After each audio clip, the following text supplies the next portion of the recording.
মাদ্রাসা service commission ঠিক school service কমিশনের মতো একই পদ্ধতিতে চলেছে। অর্থাৎ দুর্নীতি ছাড়া কিন্তু এই সরকার আর চলতে পারবে না। আপনারা খুব ভালো করে জানেন যে এই মাদ্রাসা সার্ভিস কমিশন মানে স্কুল সার্ভিস কমিশন নিয়ে আমার জোর দ্বন্দ্ব বেঁধেছিল উপর মহলের সঙ্গে, আর তারপর থেকে সেই পদ আমি ত্যাগ করে চলে এসেছিলাম। কারণ মাদ্রাসা সার্ভিস কমিশন তথা স্কুল সার্ভিস কমিশনের কোনো রকমের আমি যে পরামর্শ দিয়েছিলাম সেই পরামর্শ শোনেনি। এখন শুনুন, মাদ্রাসা সার্ভিস কমিশনের রেজাল্ট 11 মার্চের আগে হচ্ছে না, নিশ্চিত থাকুন।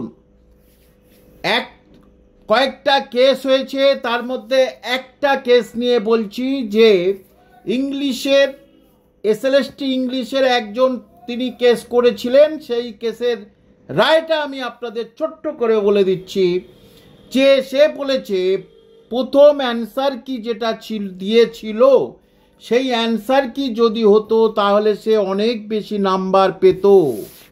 তারপরে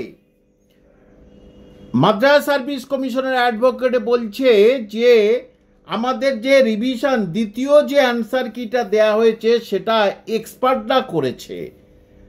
আমার প্রশ্ন যে এক্সপার্টরা কি প্রথমে ঘুমাচ্ছিলেন না অন্য রাজ্য থেকে নন বেঙ্গলি মহামডার্ন এক্সপার্টদের এনেছিলেন, সেটাই আমার প্রশ্ন। কারণ মাদ্রাসা সার্ভিস কমিশনের কোনো তো বাঙালি কেউ নেই, সব তো নন বেঙ্গলি মুসলিম বা মুসলিম সেখানে বসে আছে। তাই বলে আমি নন বেঙ্গলি মুসলিম অমুসলিমদের কোনো দিন অশ্রদ্ধা করছি না, শ্রদ্ধা করেই বলছি। এবং মাদ্রাসা সার্ভিস কমিশনের অ্যাডভোকেট মিস্টার মুখার্জি পরিষ্কার করে বলেছেন যে রিপোর্টটা খুব কনফিডেন্সিয়াল, গোপন, তাই রিপোর্টটা সবার কাছে প্রকাশ করা যাবে না। কি অদ্ভুত কথা! সত্যটা সত্যের মধ্যে প্রকাশ করলে আপনার অসুবিধা কি ছিল? এবং এতেই বিচারপতি কিছুটা অসন্তুষ্ট হয়ে বলেছে 15 দিনের মধ্যে আমার ডিসক্লোজ করতে হবে না, কিন্তু রিপোর্ট জমা দিন, কোনটা সত্য আর কোনটা মিথ্যা।